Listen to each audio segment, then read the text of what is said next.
I just did a triple X cross. A what? A triple X cross. A triple X cross. You don't know what an X cross is? Well, I suppose if you take an X and turn it on its side, it becomes a cross. You're a donkey. I can't be bothered to talk to you anymore.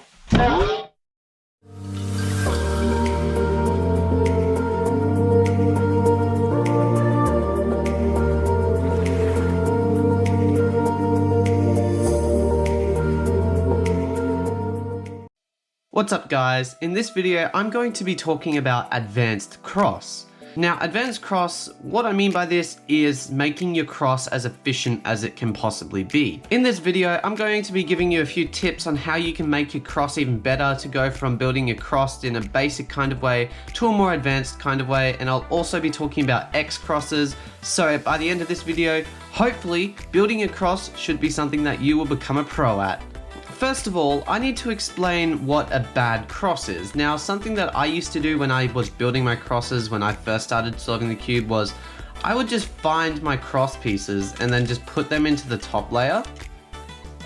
And then after that, if they were misaligned, I'd just realign them and then flip the cross upside down and go start solving the cube. So the first two tips that I have for you come hand in hand. First tip is to build your cross correctly right from the get-go. This will save you from having to do those extra moves to realign the cross. And the second tip is to build your cross on the bottom. That way, it'll save you from having to do a rotation so that you can start your F2L. This is an extremely difficult task, I know, for someone who is used to building a cross on top, but here's what I recommend. To practice building your cross correctly each time, you need to memorize your cube color scheme.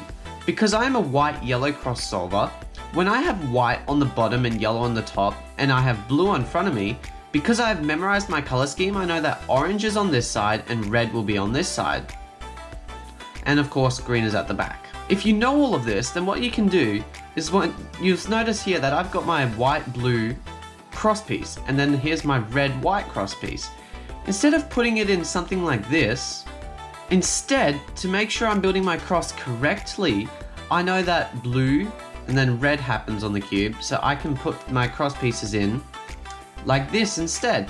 Something else to note is that you won't always be building your cross with it perfectly aligned. In this particular example, my 4 cross pieces are here. And if we take a look around here, we've got our blue, red, orange, and green corner pieces all kind of jumbled around the cube. So how I would go about building my cross correctly and on the bottom is a little bit like this. Because I have memorized my cube color scheme, I know that it goes blue, red, green, orange. So here's my blue and here's my red. So if I put these pieces in here like this, I know that they are correctly oriented in relation to how they are supposed to go on the cube. Anyways, continuing the cross, next I know that I've got green, orange. Here's my green and here's my orange. So to finish building my cross, I would probably do something a little bit like this.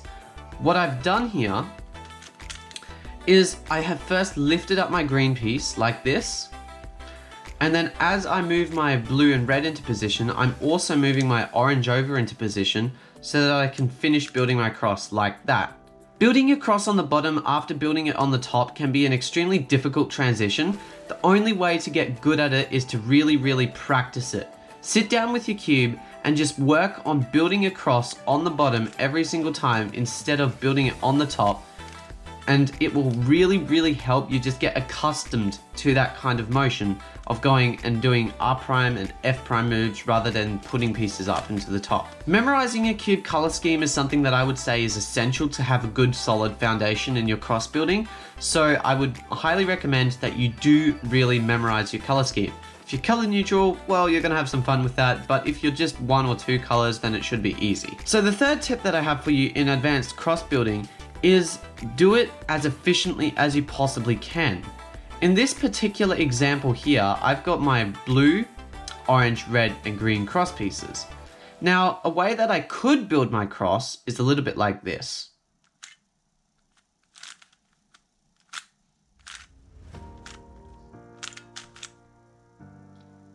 Did you see how inefficient that was? So a different way that I can build it, which is a lot more efficient, is to learn a few tricks.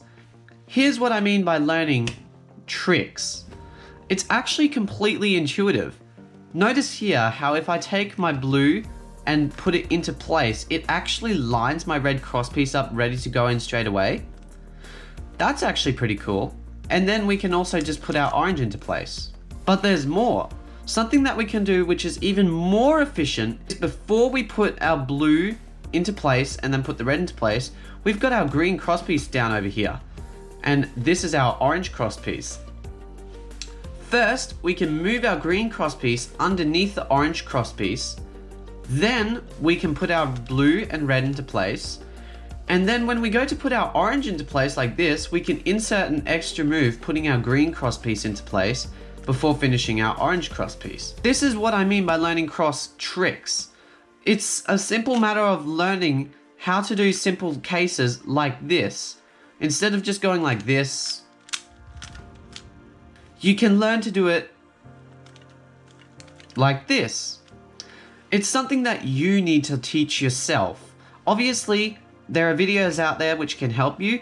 Something that can really help you is watching walkthrough example solves. That way you can see how other cubers will do the cross for that particular scramble. But yeah, this isn't really something that I can teach as much as you need to figure it out for yourself. Okay, and finally, X-cross. What do I mean when I say X-cross? Well, basically, X-cross just means you're building an extended cross. When you build an X-cross, it means that you're making your cross and an F2L pair at the exact same time. Double X cross means you're making your cross and 2 F2L pairs. Triple X cross means you're making 3 F2L pairs. And if you do a quadruple X cross, then that means you've just solved your entire F2L doing your cross. But that's probably more along the lines of pseudo slotting. Different video for a different time. If you want me to make that, comment below. Anyways, so an X cross, how would we go about making one? Well, in this particular scramble here, you may notice that we've got our orange corner piece here, and here's a blue-orange block. Before we go and build our cross, just try and ignore this F2L pair here because I think I'm going to be breaking this. Now, looking around the cube, here's my orange and blue corner piece. When I take this and put it down in here like this, notice how when I do this to align the cross, this becomes solved? Before I align my cross, I'll want to take my blue and orange corner piece and put it into its slot so that it is solved already. A way that I can do this is when I insert my red into position, instead of putting my green over here like this, and then putting my red down and bringing it up like that, something that I can do instead is do this. I can put my red down into position like this, and you may notice that that lifts up this edge piece. And then when I insert my green like this, just before I finish my cross move, I can do a U2, and that will bring this into place. And when I put my green cross piece down in position, it solves this block here. When we finish our cross, we've made an F2L pair, an X cross. Some scrambles are not good for X crosses. X crosses only really work when you have an easy cross with a block, sort of like this. Sometimes they may not always work though. However, in this particular case, it would be better for me to make an X cross than to just break this without doing anything. How I'd make my X cross in this particular case is I have my edge piece already in the slot, but it's flipped, so I'll have to fix that. I've got my orange, and there's my blue, and here's the block. To build an X cross for this particular case, I'd take my red piece, and I'd insert it down here into the back like this. That brings up this edge piece out of the way. Next, to do my cross, to finish solving my cross, but not quite align it yet, is to do an F2 R prime. That makes this block back here. Now also, when I insert this piece back here, notice how it's brought up this corner. And when I looked back here, showing you this block, I happened to notice that this was solved. So I'm actually going to show you a double X cross. To finish up my X cross, I can just insert this corner piece down into here like that. And now, when I finish building my cross, I've made 2 F2L pairs. That's a double X cross, and it just so happens that this F12 pair is already paired up for me. So that would have actually, this would have probably been a very insane solve.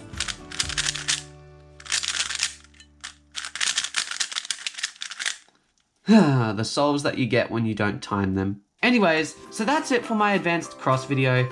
Basically, the main 4 points that I have for you are number 1 and number 2. Build your cross on the bottom and memorize your cube color scheme. That will really help speed up your cross.